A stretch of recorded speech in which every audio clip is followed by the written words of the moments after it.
Good evening, everyone. I'm so excited to be here with you all this evening for another night of BGC Book Club. This is your girl, Marcy Thomas, and I am, of course, the founder of BGC Book Club, Brown Girl Collective, and it's a wonderful space for Black women writers. We celebrate Black women writers from around the world, across the globe, and tonight is no different. So come on in the room if you don't mind. You can let us know where you're joining us from, and we're going to go ahead and get started. By way of where I'm from, I am actually from Cleveland, Ohio, originally, currently living on the outskirts of Atlanta. So tonight, I am super excited to actually have a guest who's been with us before. So this is a return visit for someone who is actually from outside of the country, but she's in the country right now. So I know that's going to be exciting just to talk about what she's here doing and things like that, as well as talk about the book that's coming out tomorrow. So our tonight's guest is Bisi Adjapon, who is a writer whose work has been featured in journals and newspapers such as McSweeney's Quarterly, the Washington Times, the Daily Graphic, and Chicken Bones. She founded and ran the Young Shakespeare Company for 4 years in America. As an international affairs specialist for the U.S. Foreign Agricultural Service, she won the Civil Rights Award for Human Relations.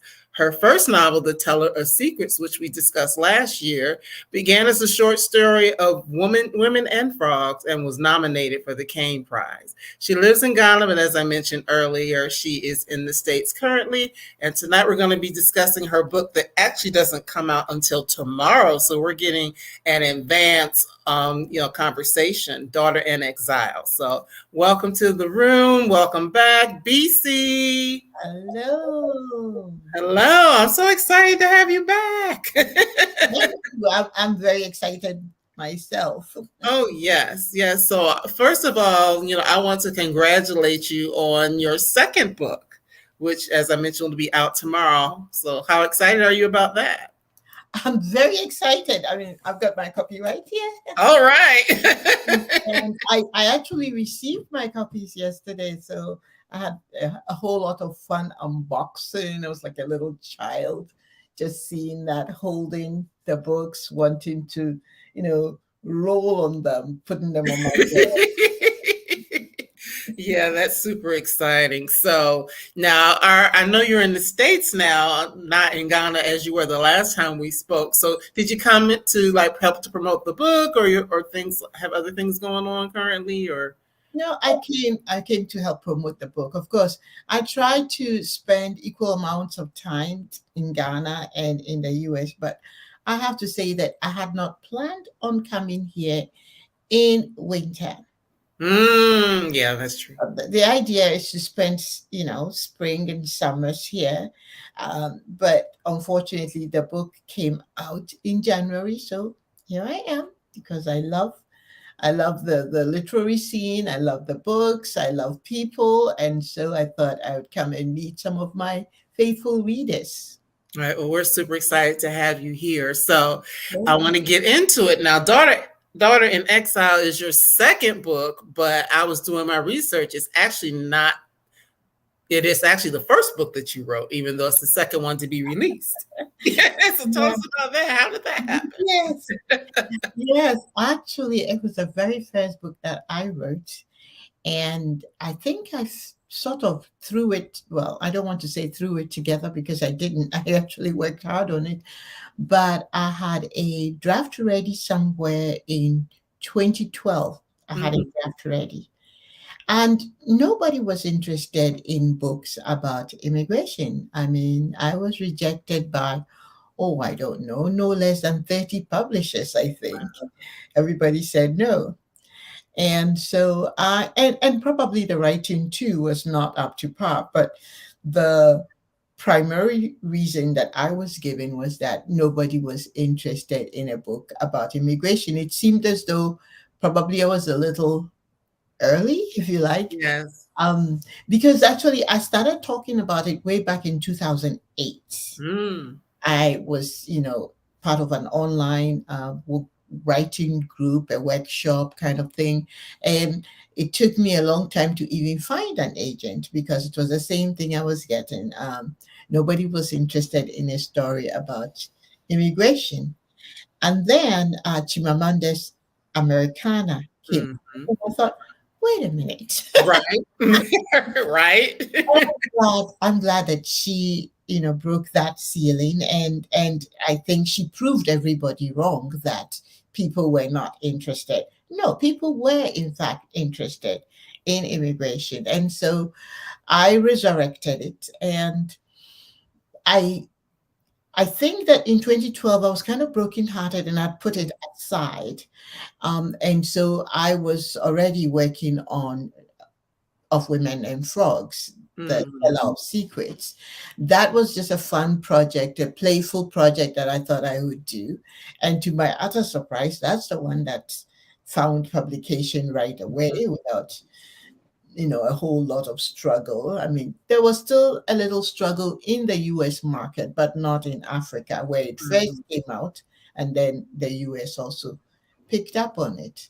And so no, Daughter in Exile was actually the first book I wrote. But I think I learned a lot of lessons from the Teller of Secrets. Okay. And that helped me to cut a whole lot of things out. Mhm. I was, able to carve out the kind of story that I wanted to tell. And so finally, by the end of, I think, 2018, I found that, or 20, somewhere in the 2018, 2019, I found I had something that I liked, that I felt comfortable with. Mhm. And then obviously, once you do writing like that, then you have a whole lot of rewriting to Right. do. And then somewhere in just before the pandemic, I found an agent for it. And so, yeah. Wow. I mean, just hearing that, I mean, that says a lot, that sometimes a person does write something and they're ahead of everybody else. And in this case, you were. But it speaks to the fact that even though your experiences were real, or the experiences of the character are very real, other people weren't ready to receive it at Yeah. that time. Yeah, yeah. And I think that sometimes the publishers themselves, the editors, they get stuck and fixated, especially when you're not mainstream American. Mhm.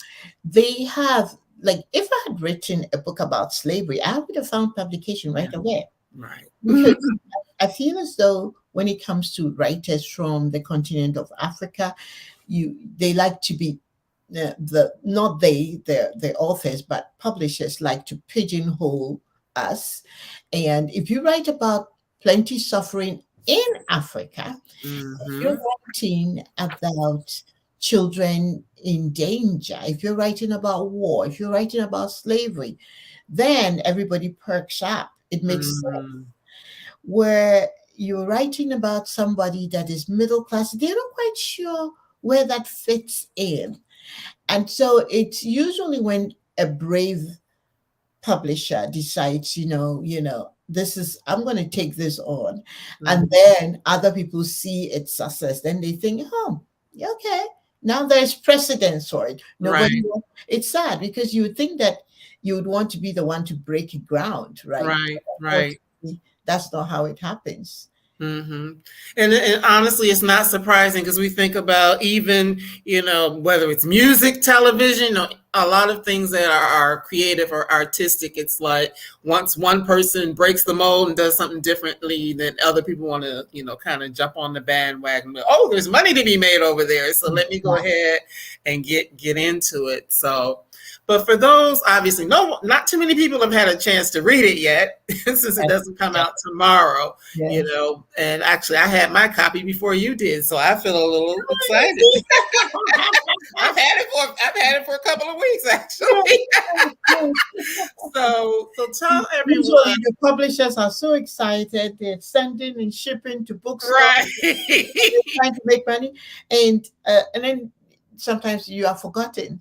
I remember Teller of Secrets, everybody had copies, and it was 3 days before, and I thought, well, where are my copies? Where Wow. and then, but then the HarperCollins was great. They DHL'd the whole thing to me, and Well, that's I, good.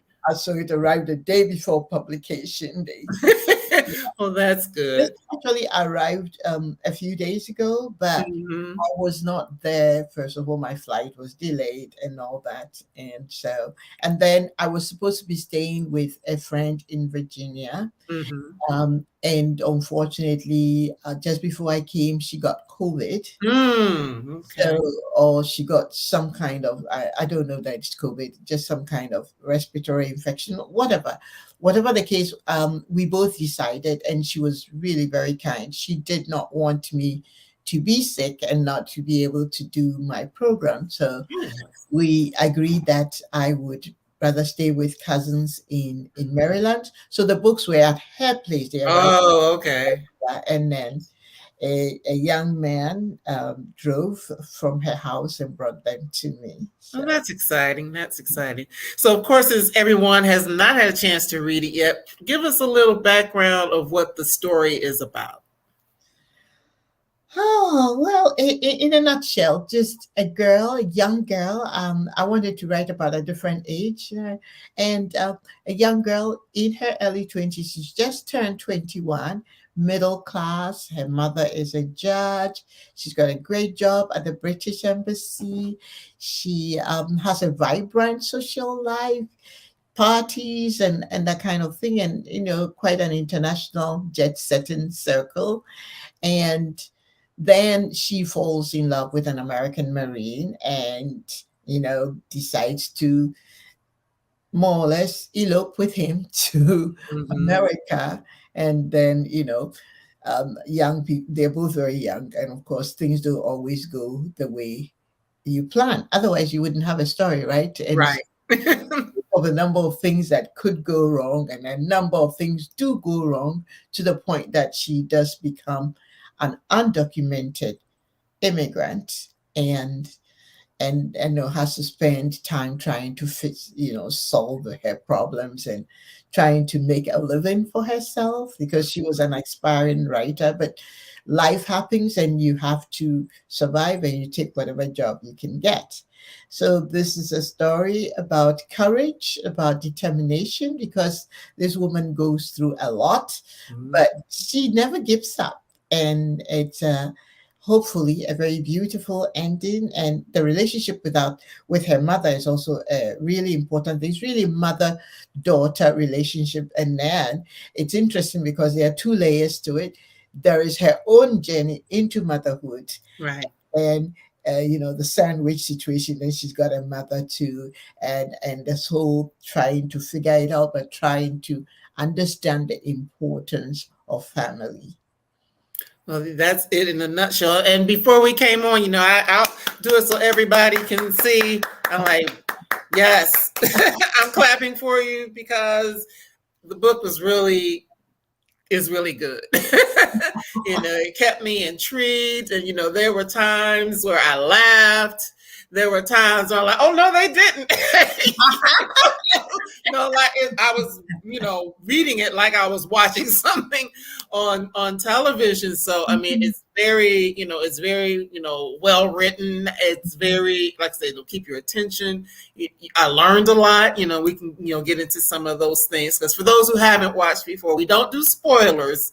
Definitely not going to do spoilers since you can't get your hands on it until at least tomorrow. Yeah. But we will talk about some of the themes that are in the book. And welcome to everyone. I have someone from LA, someone from Detroit, and someone from New York State. So welcome. Hello.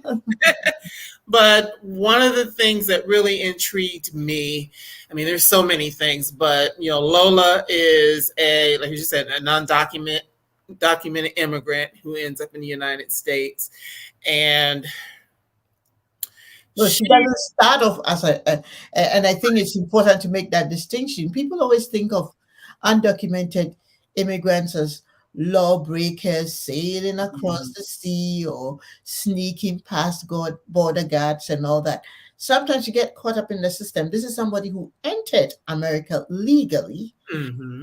but because of all sorts of legal problems and being caught up in the system, the visa expired. And Mhm. when she wanted to leave, we could get into spoilers, but there's a Right. reason why she just gets stuck and she's unable to leave. And then, you know, maybe she should have left when she could have. Right. She did Right. make the right decisions, and then she got caught up in a whole roller coaster where now she couldn't leave when she wanted to. So Right. And that thank you for making that distinction because, especially, here in the US, and I know that you know about it living over in Ghana, that there have been a lot of things about people who are undocumented or people who, like you said, they come across, because they're escaping whatever's going on and they just land here without paperwork. So thank you for making that distinction that she comes here. Initially, she has it, but then things happen along the way. But one of the things that stood out to me is that even once she finds herself in that situation where she is trying to make a way, just the ways in which people take advantage of folks who come here, and either they came here because they wanted to be here, or just a lot of different situations where someone who's not a citizen winds up here. But when folks find out, there's a lot of instances where they're taken advantage of. Oh, yeah. I think that most of the time people are aware of the fact that you have no recourse because most immigrants are afraid to turn to the police, for instance. You think that if you turn to the law, that the law is going to actually punish you for it. So if somebody, say a representative of the law, a lawyer, actually takes advantage of you, you are uncomfortable going to law enforcement to say, this lawyer took advantage of me. Right. Okay? Right. And so that is where the trouble comes in. And the other thing too is, and you get this a lot where people are underpaid. I remember there is a young woman that I met, and I tried to help, but unfortunately I wasn't able to. But when I met her, she was working as a cleaning lady in an office, Mm-hmm. but somebody else who was legal had the contract and then you know, employed this guy, Mm. just subcontracted to this woman. And so, whereas the minimum wage was, say, and I'm just making it up because I don't remember, but let's say the minimum wage was $8 that she was supposed to make, the person was paying her $4, Mm. but there was nothing she could do about it. So, and it also meant that she was holding about 3 jobs. Mm-hmm. Yeah. So those are the sort of things, and Lola has different challenges from trying to teach, from trying to, anyway, from trying different jobs that, Right. and remember in Senegal, she's working for the British Embassy. She has this great job, and people do what they have to do to survive. And I think the love of family, wanting to make sure your family is okay, people Mm-hmm. will do just about anything. They work hard, and what I like about Lola, and I hope others appreciate, is that though she does get herself in some really awful situations, she manages not to lose her dignity as a That's person. right. That's right. There are things that people do, but she's able to maintain her dignity. It's like she's holding up for dear life, but she's Right, right, and that's one of the things that makes it such a good book and makes her such a powerful character, is because she does hold on. She always manages to find a way so that she doesn't have to go down a path of doing things that are illegal or immoral, so to speak. yes. So to speak. But it's like as she's going through all of these changes, one of the other things that was interesting to me is she had a lot of people helping her along the way, which I thought was good to see. She was never really an island unto herself. Yeah, I think that human beings are basically very decent people. We're going through a period where we hear stories about cruelty, unbelievable, unimaginable cruelty. At the same time, we have people doing wonderful, senseless kindness, over generosity. We have Olga, one of her friends, who is Mhm. actually an atheist, but what a great friend she is, and she's from the Czech Republic, you Mhm. know. And you got, and in fact, one of the things I like about the characters, and I'm talking about my book and talking about all the things that I like, Well, that's good. It but comes from you. that I was, well, I've always felt that women are very good at supporting other women, and there are also men who are very good. We saw Right. Rob, for instance, Rob that, you know, we that's a character, and he is also quite the good guy. But Mhm. everybody's complex. Nobody's a complete angel. Right. So, Right. but the importance of female sisterhood. She's got Olga, and then she has got you won't believe it. I don't even remember the name of her. That's That okay. that is too funny. Then you've got Zelda. You've got all these people from different backgrounds. You've got somebody from Venezuela, somebody from Cuba. You've got somebody from right here, and you've got a Jew. So it goes to show that human kindness cuts Mhm. across all the races just as much as evil also does. So we, Right. in the midst of all this struggle, we have friendships that are really, really strong. That also shows, you know, the human kindness. There's just so many. America is full of wonderful people, Mhm. and it's really sad that, you know, bad things happen, and we hear things on the news, you watch, and all you can think of is, oh my God. You know, sometimes I have to remind myself, I myself have been the beneficiary of senseless kindness from Exactly. people that somebody will always ask. I remember when I first bought a house, I don't believe I really qualified for the loan. I mean, Mhm. I, I had a part-time job at that time. I remember when my boss found out that I wanted to buy a house. And I'm going to say this because there's also this, we're going through a period where there is a sense of, you know, Democrats versus Mhm. Republicans. The one is evil, and depending upon which side you're on, the other side is evil, right? And we see Lola, who is helped by different people. We've got an atheist, we've got the Christians, and nobody is perfect really.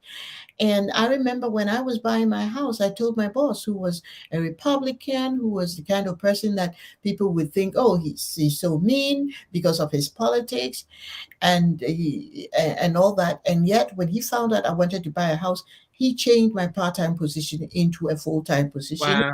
so that my and then he raised my salary so that I would qualify for the loan. And there were many people that came alongside me that did things.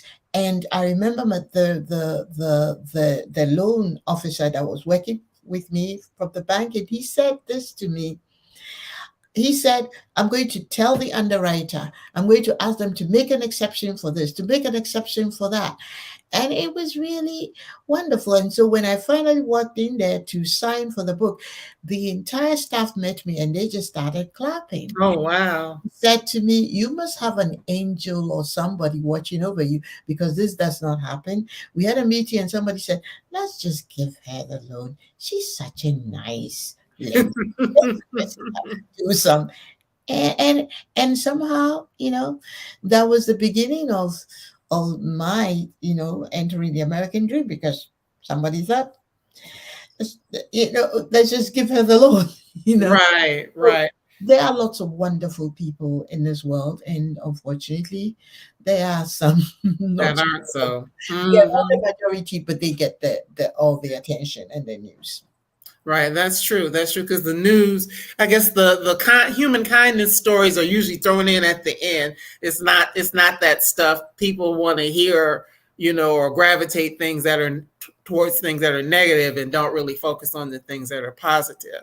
But as you were talking about that, it made me think of a couple things. One, I'm just wondering, as you were a person who did come here from another place, do you find that people who may have shared immigrant experiences connect in ways that maybe people who are native citizens don't? I think so, because I think that many citizens, and Lola actually expresses this, that the average American knows nothing about the immigration system.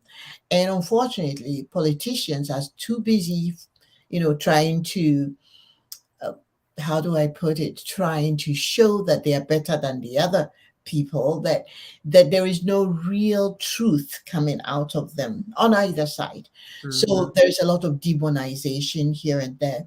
And so you find, for instance, people saying things to Lola like, but I thought you became a citizen once your husband is American, and so you Mm-hmm. became a citizen. They don't understand the process.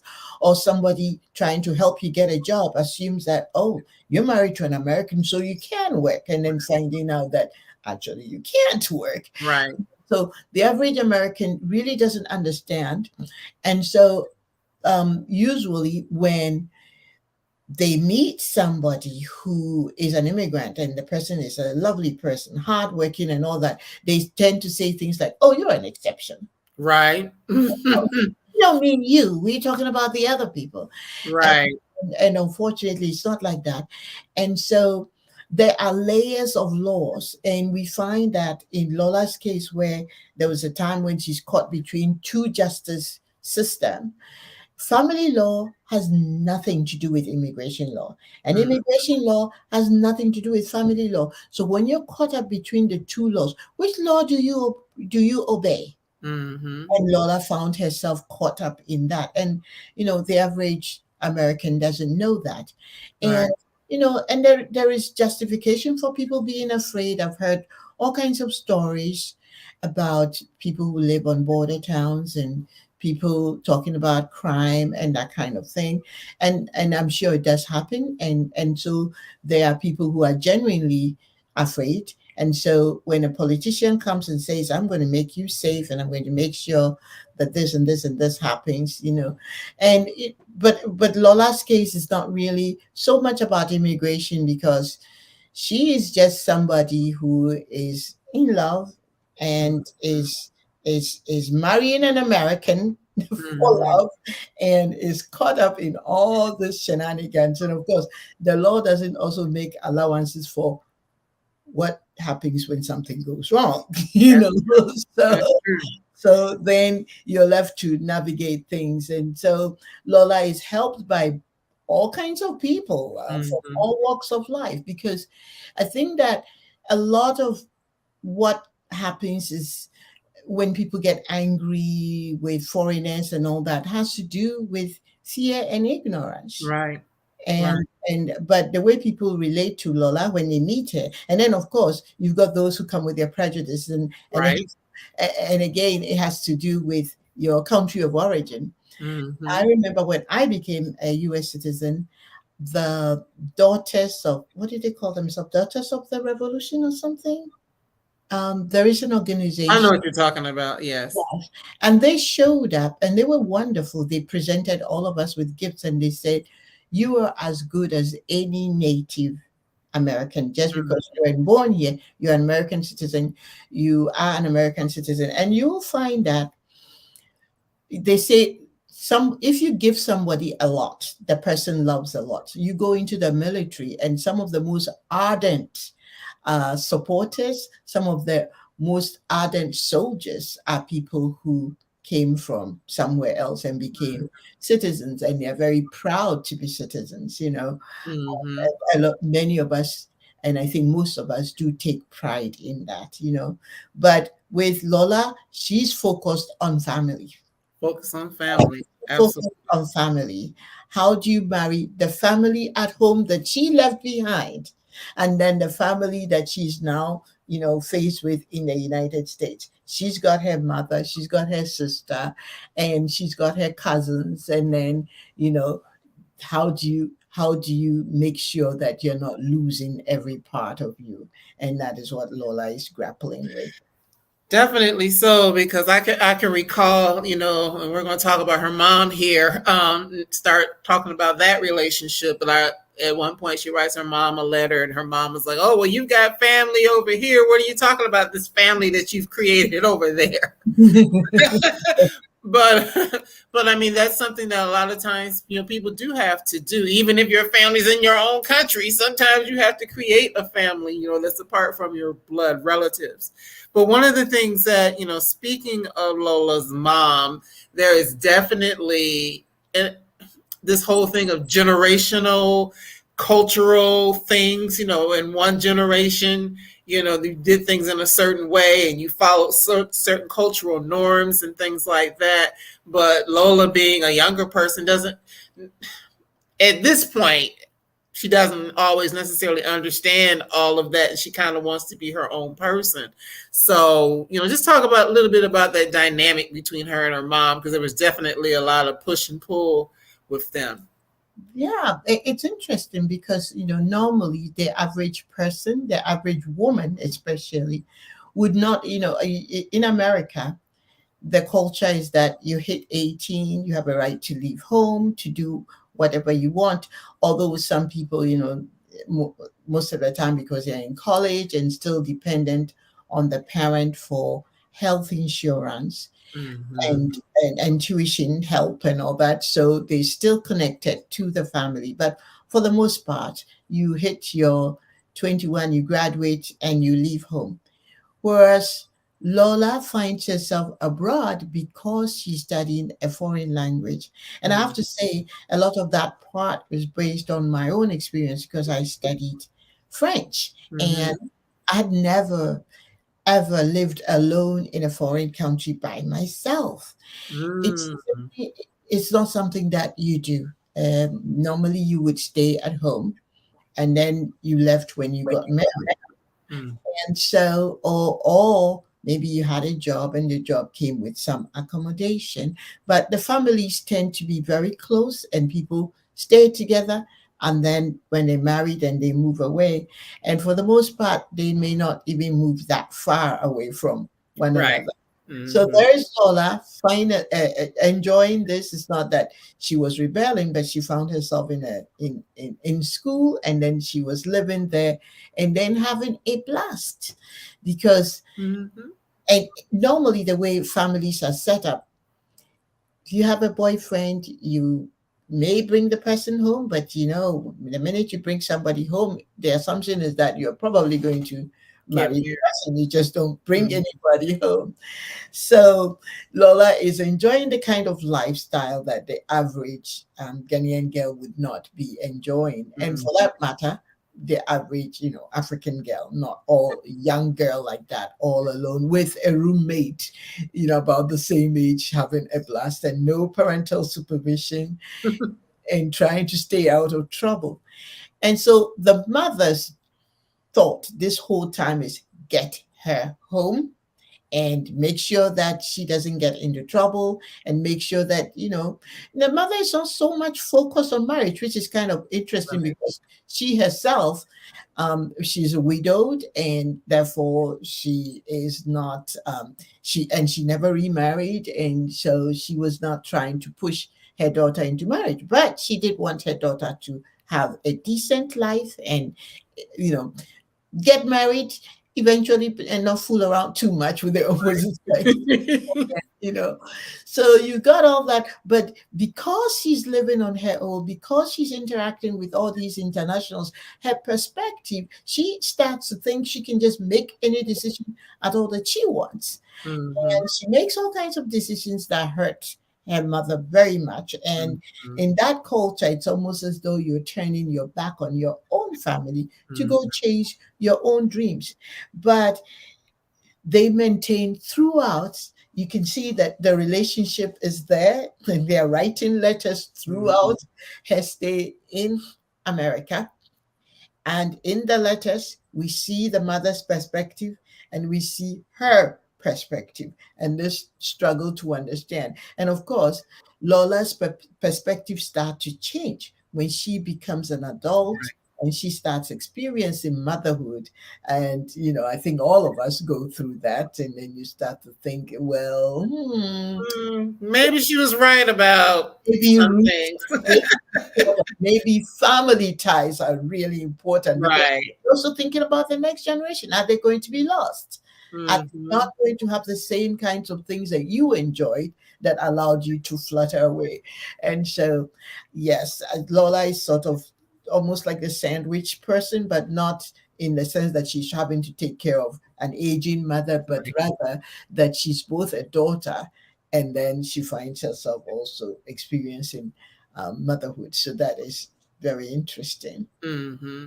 One of the things that I like about the story is even though a lot of the story actually takes place in with her experiences in the United States, each chapter has starts off with a an African Andrinka symbol. It's a Adinkra symbol. Adinkra, I'm sorry, I wrote it down wrong. Adinkra You symbol. you can't pronounce it that perfectly, all right? Sometimes. But it And has the symbols and then like the saying that goes along with it. Tell us a little bit about that and why it was important for you to so, have your chapter headings that way. so the Adinkra symbol, the Adinkra is actually from the language Chi, the Chi language. I can hear an echo suddenly. I hope the sound is okay. I can So hear is the Chi language. And the Chi language is spoken among the Akan people of Ghana. And we have some of the Akan people also in the Ivory Coast. But this is their language. And the word, so it's not African per se, although a lot of Africans love it and use it. And so it started with the Akan people, and now it's become something that all Ghanaians, it belongs to all Ghanaians now. But when I was growing up, I noticed these symbols. I was fascinated by their shapes. And one of them says conjoined crocodiles. And I was you. there at these things and I thought, oh my God, there are two crocodiles in here, you know. And then there is one particular very popular one. And I've noticed that it's been adopted by some African Americans. It's called Jinyami, but I don't know if they know that it has a name. Jinyami just in our language just means it's only by God, and it's an abbreviation for saying something like it's only by God's grace. In other words, but Mm. for God, it would not happen. This would not happen. So it's called Jinyami, and it's a beautiful symbol. I don't use it in this book, but I noticed, so I kept wondering, these symbols are very interesting. How did they come about? So when I was writing, I decided to research the symbols. Because initially, and this is very funny because remember what I said, this book was written first a long Right. time ago. Right. And so I had just used the Sankofa symbol, right? Hmm. And then I noticed that Chibundu, my friend Chibundu Onuso, had written a book called Sankofa. Mm. People pronounce Sankofa. And I said, so, and she and I had talked about it, and I told her that I had actually used the symbols. So when I saw that her book was titled Sankofa and all that, I decided, okay, it features in my book. It was always a feature from the very first chapter. But then I thought to myself, I wonder what all the other symbols mean. Hmm. And then Hmm. I just started to look at them. And by the way, also the Edinkra, they use them to make fabric. And I had been to this town in Ghana where they make the fabric, and I'd watched these people stamp these beautiful symbols in there. And they used to do it for the royal Ashanti family. But now they make it for anybody that can buy. So I bought them and I used to just study them. So when I saw the meanings, and then I came up with the idea that since the mother was this very proud Ashanti Ghanaian, I myself am Santi, I'm not Ashanti, but an admirer of the Ashanti people. I looked at it and I thought, wouldn't it be nice if she communicated to her daughter, and maybe this girl had grown up with these symbols, and now that she's abroad, when she's going through things, she thinks about him. Those are the things that connect her to her brother. And her mother, the symbols mean a lot to her mother too. So then I started to study and to research, and I started to weave them into every chapter. So every chapter, even when she's going through all the difficulties, she's still anchored. She doesn't even realize it, but She is still clinging to home. She's Mm-hmm. clinging to her family. She's clinging to her roots. She's clinging to tradition in the best possible ways, because these are all symbols that have nuggets of wisdom. They are almost like the star that is pointing her home, that is Mm-hmm. teaching her. She's learning, and we can all relate. How many times, your parents tell you things when you're young and you scoff and you don't pay attention, and then you grow up and suddenly you start remembering what your mother said about that, Mm-hmm. father said about that, or your grandparent. And so these symbols are a way of connecting her to her family and to her whole community, her culture. And I really enjoyed seeing them, and seeing it written out in the language, but then also like a translation for those of us who don't understand. And let me tell you, I applaud HarperCollins, Harper my publisher, Mm-hmm. my editor, Rakesh Satya, Mm-hmm. made this decision to actually put the actual symbols Yeah, there. it's kind of hard to see because They- of the they- light, but yeah. it's hard to see, but I can see It's just the light. they're so beautiful. They are. First one says, "Sesa usuban, change your character." Mm-hmm. It's really a sign for change your circumstances also. Mm-hmm. You know. And then you've got one that says time turns over itself. In other words, Mm-hmm. nothing remains the same. You've got the teeth and the tongue working together. They're dissimilar. The teeth are sharp, they are hard, the tongue doesn't stay still, it's always wagging. And yet, without the two working together, we cannot even have speech. Like, Mm-hmm. and we can't even eat. And these are all symbols that teach us so much. So I really was very thrilled to study them, and I just thought, oh my God, this actually took me on a journey, and I wanted to share that journey with my readers, and I hope they enjoy the symbols. And I should do a giveaway. If you're there, getting to the end, yeah, I'll do a giveaway. I brought some of these symbols they've been used as keychains. The Oh wood wow. carved one, so I will save one for somebody, a winner at the end, and we can mail it to the person. All right. Well, that sounds good. That sounds good. So y'all need to stay. We've got about 15 minutes left, so y'all hang Oh, on. 15 minutes, the time went too It fast. is going fast. I'm like, what is All this? the things you wanted to talk about, I'm sorry. But no, that's fine. It's just because we're having a great conversation. One of the other things that I found interesting in the book, because we know that there were a lot of, when colonizers went over to Africa, and even for the Africans that were brought here to America, there's a lot with trying to put a certain religion on people, Christianity. And there is a lot of places in the book where Christianity or being in a church kind of takes center stage. But I love the fact that in Lola's story and the way that you tell the story, that you do, talk about the fact that there are people who have different religions, both, over in Africa as well as here in the United States, and just how she kind of, navigates what spirituality means to her. Oh, absolutely. And I think I like it when she comes to the realization that she describes the the variety of the diverse humans, as looking through a kaleidoscope, and you see all the different colors and everything remain coming out of one source of light.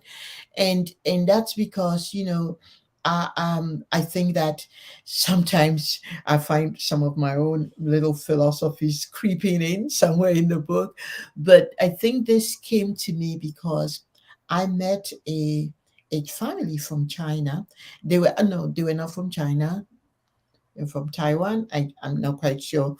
Um, I think that they were Asian, and I know the lady came from Taiwan, and her husband, I'm not sure exactly where she came from, but be that as it may, one day she took me, I was in her home, and she took me by the hand. She was very affectionate. She liked me very much. And she took me into this room, and the room had the statue of Buddha. and she took off her slippers. She told me to take off the slippers, and she was saying all kinds of things in her language that I didn't understand. But the language of love was very clear. She Mm, was doing something for me. She was showing me a lot of affection, and she was wishing me a lot of good things. And she wanted to, it was like a prayer. I realized what she was doing. She would take a few steps and she would bow and whatnot. And I stood by respectfully, mm-hmm, and I understood what she was doing. And I didn't have to understand her language.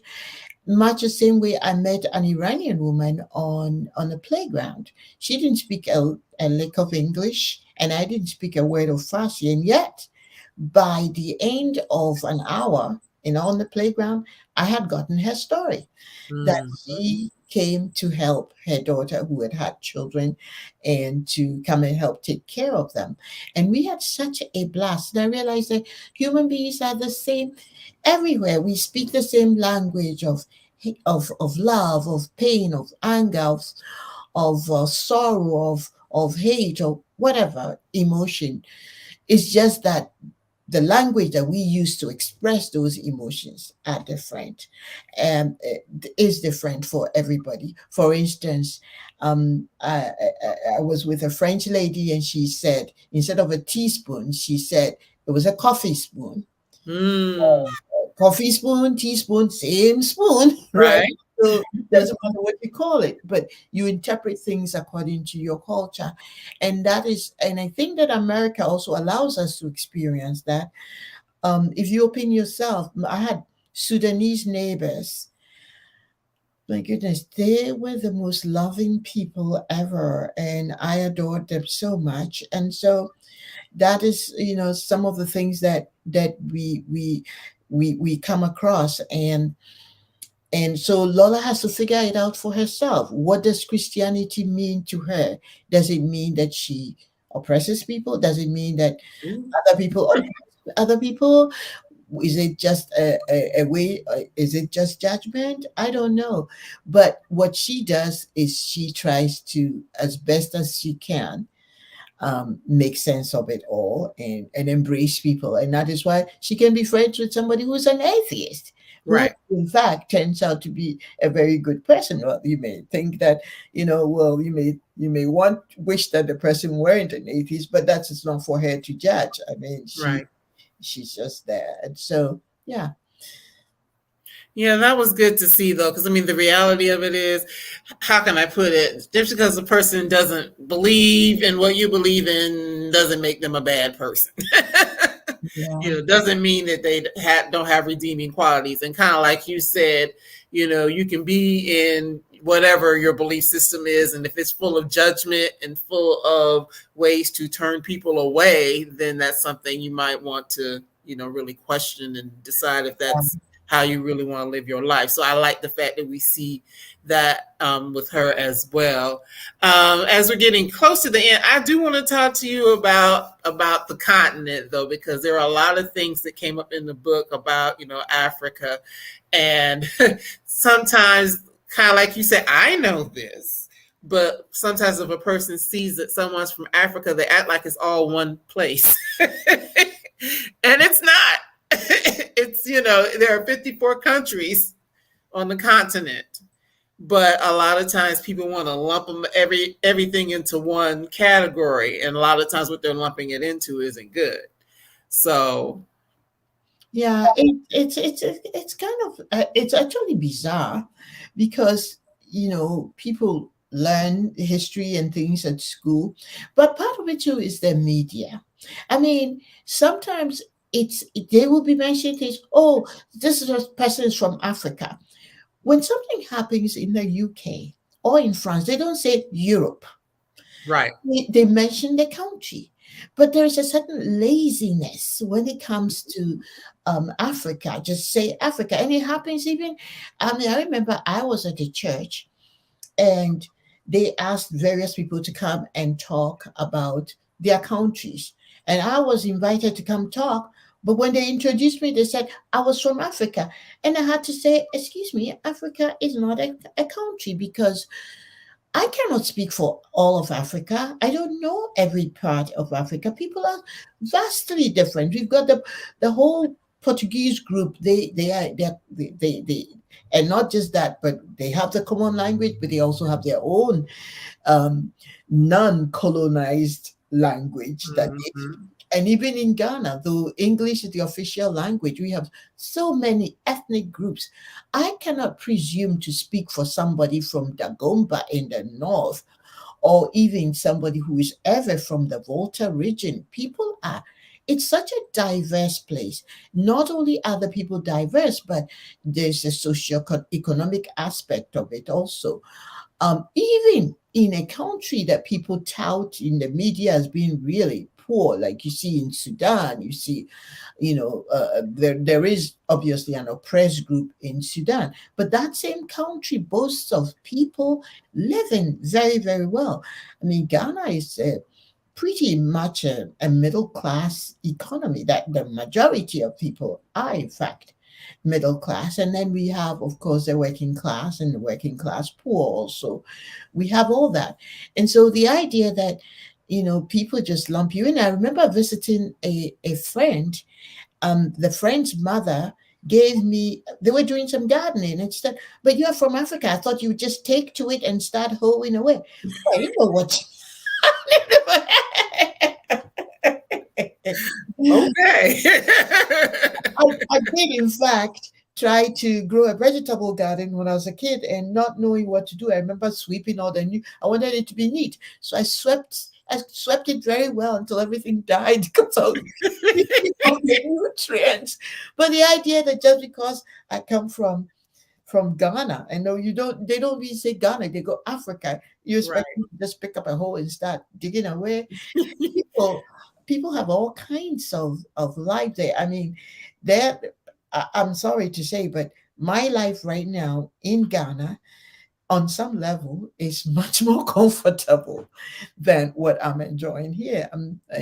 So you cannot say that people are very different, Mhm. diverse, and different socioeconomic backgrounds and educational backgrounds. For instance, Lola gets into a situation where people ask her, "Where did you have your education? Because you speak such good English." That Right. the assumption being that the only way you could speak English is if you had come to America and learned it very well, unless you come from Europe. If you come from Right. UK, nobody questions how come you can speak English. But if you're from Africa, then they also assume that everybody from Africa speaks French. I don't know where they got that from. Yeah.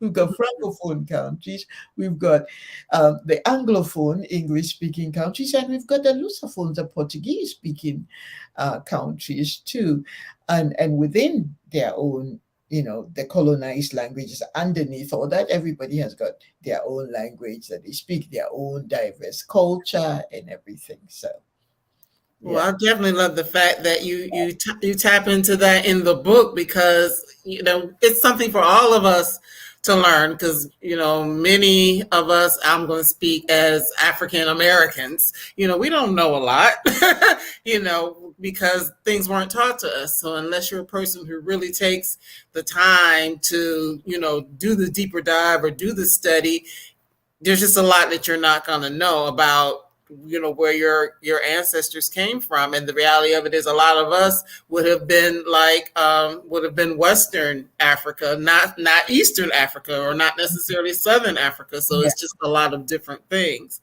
yeah. I have a comment that it's not so different in reverse. Foreigners say the Yeah, America, they don't break it down by and, region either. yeah, this person is absolutely right. And Lola Mm-hmm. actually says that also because Mm-hmm. when people who are, I find myself in that situation when I'm in Ghana, I'm constantly explaining America to people and saying, hey, don't just lump America. I mean, America is almost a whole continent. You go to Mm-hmm. a different state, you go to Florida, and it's like you're in a foreign country. You go, Yeah, it definitely is. you go to Arizona, and it's a totally different country. You go to Colorado, and yeah, it's everybody's here, and yet America is. is a very diverse country. Virginia. I love Virginia. You go just New York, cross into New York, and everything changes. So when I'm abroad, I find myself doing exactly what I'm doing now, explaining America to people and saying, hello, Right. guys. You don't just lump America into one. And even people saying things like, oh, the southern states, even the southern states, there are differences. Hmm. So And I mean, hey, even within the state, we have another comment here that says, oh, or they think America is New York or Los Angeles. Like, yep, there's a absolutely. whole lot of stuff in between. We have a lot of jokes, and some of them are not jokes actually. You could tell somebody in a village, it doesn't happen in the cities, but some, and say, oh, you're going to DC? Oh, I have family in Los Angeles. Say hello. They're like way far away from each other. Everybody thinks, yeah, and they don't realize that there are places that, for instance, I was shocked when I first came to America to find, and even recently, by the way, doing research for this book, Mm-hmm. I actually visited Brooklyn, some of the streets that I described, Pine Street and all that, Mm-hmm. and you don't believe that this is New York. How is that Mm. New York? The potholes, these are. It's almost felt like this is an abandoned group of people. Mm-hmm. The poverty, the tenements people lived in, it was really and I visited Kings County. I have pictures that now that the book has come out I can actually post, because I did visit Kings County Hospital, the hospital that is described. I visited and all that, and America is and right here in DC too. I remember one day I got lost. I was going to the Kennedy Center. I took a wrong turn and I had no idea where I was. And Mm-hmm. suddenly it was like, I thought, oh my God, where am I? And I was so scared. I was lost. And I refused to roll out the window to ask for directions. Mm-hmm. And I almost wound up in Baltimore because I wouldn't stop to ask for directions. Mm-hmm. I mean, that's anywhere you go. Or like, as I mentioned earlier, I live in outside Atlanta, and we always say there's Atlanta and then there's the rest of Georgia. I mean, it's one state, but it's very different. I go an hour, By the way, up the road or whatever. It's very different. So yeah. and by the way, what I said to her, I need to be careful because sometimes it comes across as though you're being snobbish, because all these people are valuable people who are there, and their communities are the way they are. We don't know why we don't know why somebody is looking so hopeless, and it's sad. And sometimes with some of the prejudices that we have, um, eh, eh, eh, people are very kind. I remember I was lost. No, I was not lost, but my car got overheated on a Route 1, I believe, and three gentlemen, black men in Rasta pulled over to me, and I'd had a nightmare the night before about something, and I Mm, saw them, and I thought, okay, I'm all alone, and that I had my friend's children at the back of the car, and I thought, oh my God, I'm all alone in a deserted place. What are these men going to do to me? They turned out to be the kindest, finest mhm. gentlemen. And we can judge people because of the way they are dressed. And that was one of the things that changed me a lot. Now I just don't want to, no judgment whatsoever. I don't care how you're dressed because I don't know you. Until Right. I get to know you, I cannot decide who you are. And so just because what these things I'm talking about are things that happened many years ago, we're talking like what, 15, 20 years ago. Today, when I find myself in such a situation, I don't get scared because Mhm. I don't know who they are. Poverty is not a crime. It's Right. not. Being whatever situation you are in, it's just your circumstances. Your personality, who you are, has nothing to do with whether you have a Mercedes at home or you live in a rich neighborhood or whatever. It doesn't matter. But in those days, when I was younger, Oh, yeah. much younger, I would get scared, and people have proven me wrong over and over and over again. So I just have to. So just to Clarify that. right. This was a long time ago when I didn't know better. And these people that keep showing up and showing me perfect gentlemen. They saved me that day, and they would not leave me alone until help arrived. So. Mm-hmm. So yeah, don't judge a book by its cover. Except this one. This is a beautiful cover and a beautiful book. See what I did? By the way, yeah. So yes, well, I know, of course, the book officially comes out tomorrow. You are here in the States right now. So are there any particular places that the audience can look for you to be in the upcoming days or weeks? So on the 1st, if you're in the DC area, on the 1st, which is actually Thursday, is it Wednesday? Wednesday, I'm going to be at Busboys and Poets, and I will be in conversation with the marvelous award-winning writer Tope Folarin, who is also the director of the Institute of Public Policy in Washington, D.C., and we'll be in conversation at Busboys and Poets. It's free, so come and see me. I would love to see you.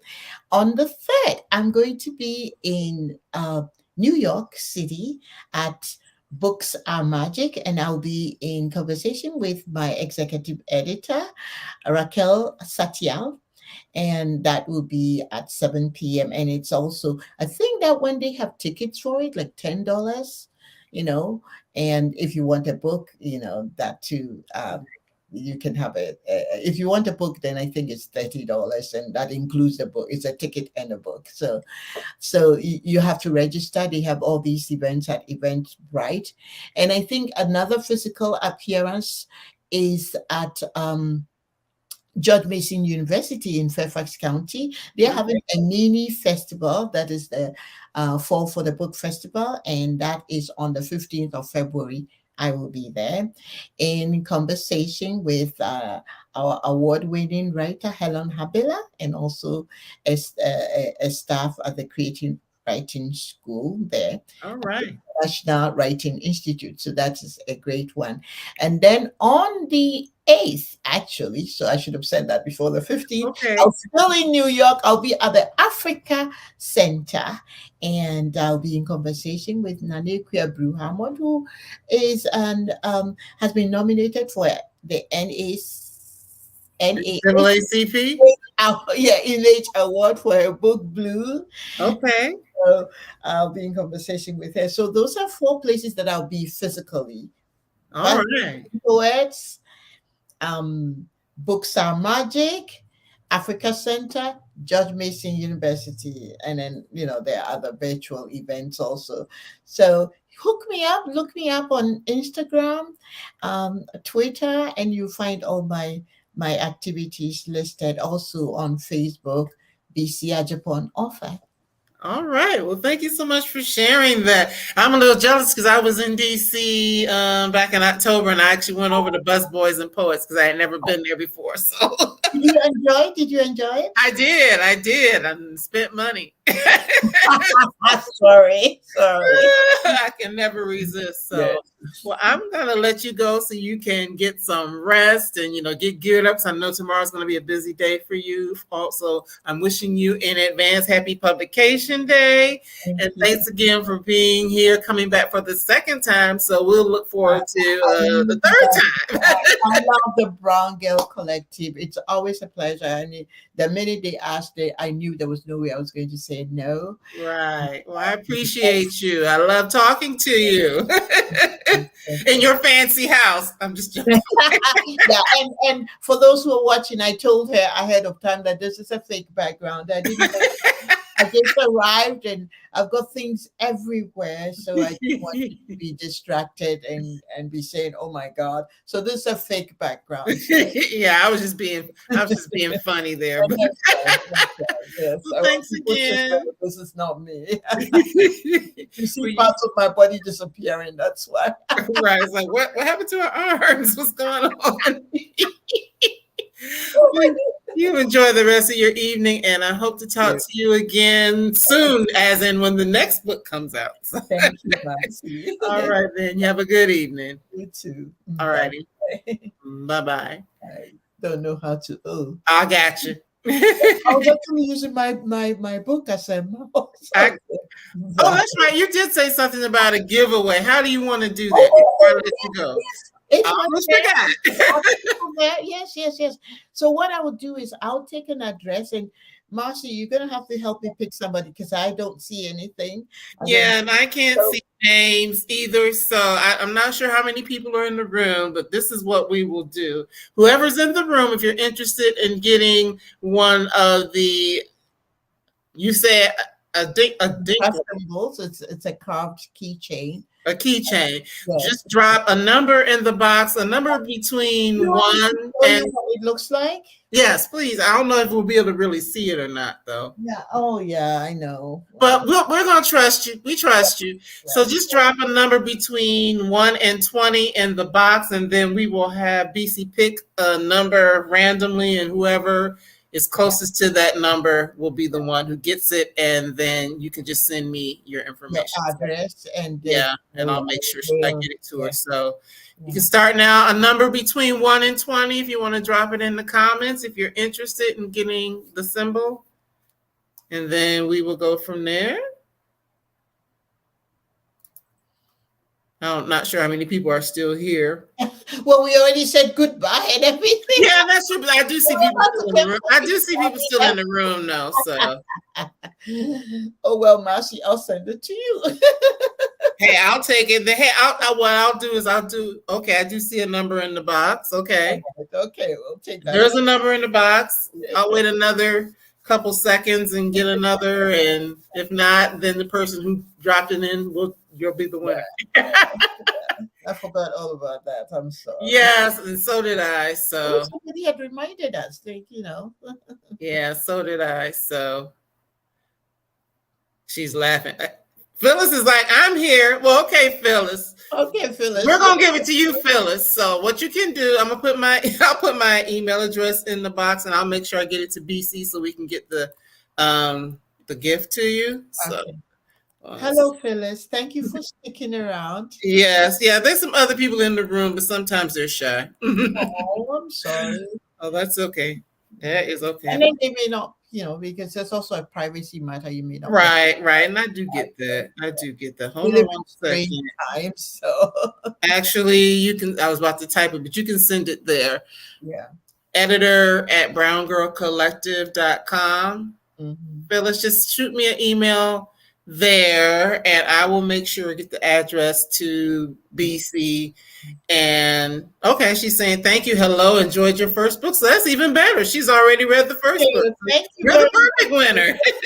Thank you. Oh, she's so beautiful too. I saw her picture. Oh yes. So yes, just email me there, Phyllis, and we will make sure that we get the gift over to you. So all right. So that's taken care of, and thank you so much. I thought this phone was off, but I guess it's not.